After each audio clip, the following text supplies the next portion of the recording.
Have you ever been scrolling online for a new TV, a laptop, or even furniture, and you spot one of those incredibly tempting, deeply discounted listings labeled open box? It just sits there in your search results, mocking you with a beautiful 30% discount. But you hesitate. You hover your mouse over the buy button and wonder, is this a genuine hidden gem, or am I literally just paying for someone else's broken problem? Well, in this explainer, we are going to unpack and master the often confusing, yet highly lucrative open box market. Here is our roadmap for today's explainer. We'll be demystifying the open box, seeing how it compares to the rest of the pre-owned market, navigating Amazon Resale, comparing retailer protections, breaking down risks by product category, and finishing up with a smart buyer's checklist. Let's dive right in. Section 1. Demystifying the open box. What it actually is, and just as importantly, what it isn't. So what exactly is an open box item?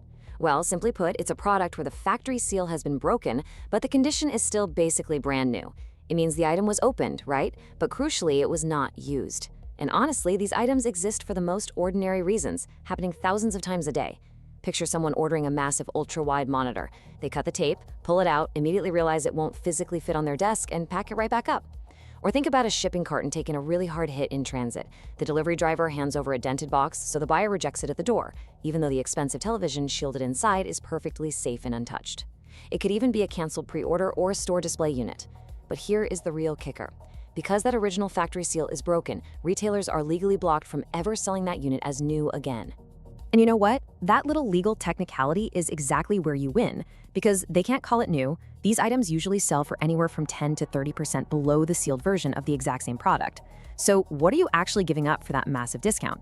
Basically, you're just sacrificing that pristine cardboard unboxing experience.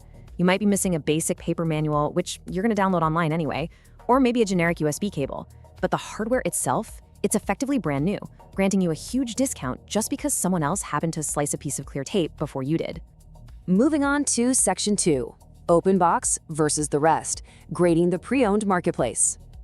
To truly grasp the value here, we need to look at the whole hierarchy of pre-owned gear. Brand new obviously means factory sealed, carrying a full manufacturer warranty. One step down, we have open box, which means minimal to absolutely nowhere, though the warranty can be a bit of a mixed bag. But pay really close attention to the bottom two tiers, because this is where buyers constantly make costly mistakes. Used means somebody actually owned and operated the product as their daily driver for weeks, months, or even years. It means visible cosmetic wear and almost never includes a warranty. And refurbished or renewed means the item was literally defective or completely beaten up. A technician had to physically repair it, swap out parts, and test it to get it functioning again. Open box is incredibly unique because nobody had to fix it. The internal components are the exact original parts the factory installed. So the crucial takeaway here is this. If you're staring at the exact same product, available as both open box and used, for roughly the same price, always take the open box. The premium you pay is essentially insurance against wear you cannot see in a photo. You are paying for a drastically shorter ownership history. You're guaranteeing that laptop battery hasn't been drained and recharged 1,000 times, and the tablet screen hasn't been subjected to months of heavy, careless use.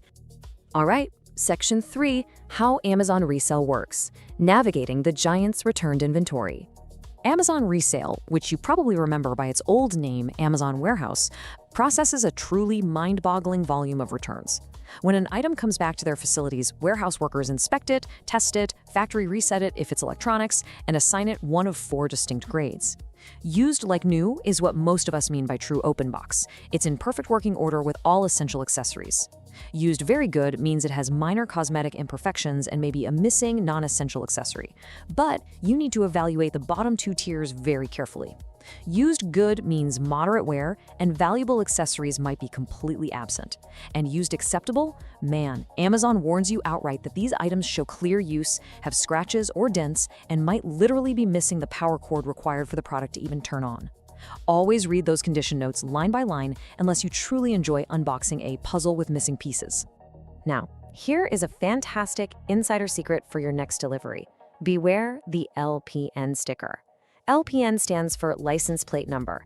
It's a unique barcode sticker slapped directly over the original manufacturer's barcode sticker. It proves that the specific physical unit went through Amazon's massive return pipeline. If you buy from Amazon Resale, seeing the sticker is completely expected. But if you ever pay full price for a listing sold as brand new and you find a white LPN sticker on the box, that is a massive red flag. Send it right back. You have essentially been sent returned inventory at a premium price. Section 4. Comparing retailer protections, where the fine print bites. You have to remember that the definition of open box changes wildly depending on the website you're using, which is why retailer protections are absolutely critical. Amazon gives you a massive safety net with 30-day free returns, no questions asked, even though their warranty coverage is pretty inconsistent. Best Buy thoroughly tests their open box items, covers them under their standard return policy, and often allows you to add Geek Squad protection for peace of mind. eBay is the Wild West. Returns are set by the individual seller unless you hunt down a certified open box listing, which magically adds 30-day free returns and a 1-year warranty. But then look at Newegg. Their open box definition loosely allows for minor repairs, and they treat these items as final sale. 0 returns, 0 refunds. If you buy an open box graphics card there and the power adapter is missing, that is your problem, your expense, and your headache. So, when is the best time to actually shop for these deals? Open box supplies strictly follows returns, and returns always follow buying peaks. The absolute best time of the year to hunt is late January through February. This is when the massive wave of extended holiday returns finally clears the inspection warehouses and floods the digital shelves. Smaller but still super lucrative waves happen in July to catch that Prime Day hangover, and in autumn when seasonal items like patio furniture get marked down hard at the end of summer. If you are shopping flexibly for something expensive, a little patience goes a very long way. Section 5. Risks by product category. Electronics versus furniture. Your risk profile completely shifts depending on the actual category of product you're putting in your cart. Let's contrast two extremes. Electronics are universally high risk. When a laptop is returned, if it's missing its proprietary charger, replacing that cable could easily cost you $60 to $80, completely wiping out your hard-earned discount.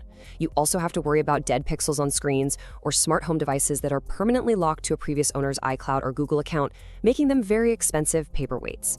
Furniture, on the other hand, extremely low risk. The bulky, heavy cardboard takes the beating in transit, not the sofa inside. You might save hundreds of dollars on a solid wood dresser just because the outer carton got scuffed. And even if a common screw is missing, you can grab a replacement for 50 cents at a local hardware store. Finally, Section 6. The Smart Buyer's Checklist. Tactics for consumers and resellers.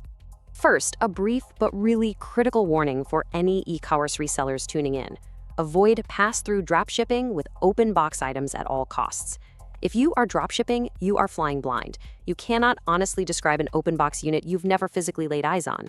If you dropship an item graded as very good that actually has a deep scratch, your buyer is going to file a claim, and your seller defect rates will skyrocket. Furthermore, open box items are one of a kind. If your buyer wants an exchange, you can't just source an identical replacement.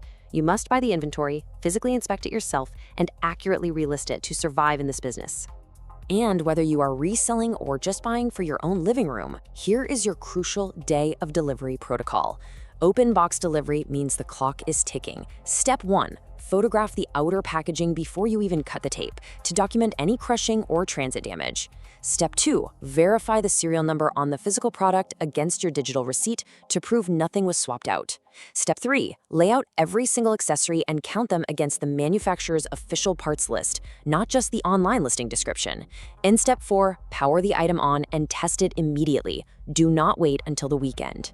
Remember, because these items are unique, you usually can't get an exchange if something goes wrong, only a refund. You have to be your own quality control on day 1. Ultimately, the honest summary of the open box market is that it heavily rewards people who just pay attention. Spend an extra 2 minutes reading the condition notes, inspect the item the very day it lands on your porch, and you can reliably pay less for the exact same thing everyone else bought sealed. It all comes down to one simple question for your next checkout. Are you really willing to pay a 30% premium just to be the first person to cut a piece of tape? Thanks for joining me for this explainer. Until next time, stay curious.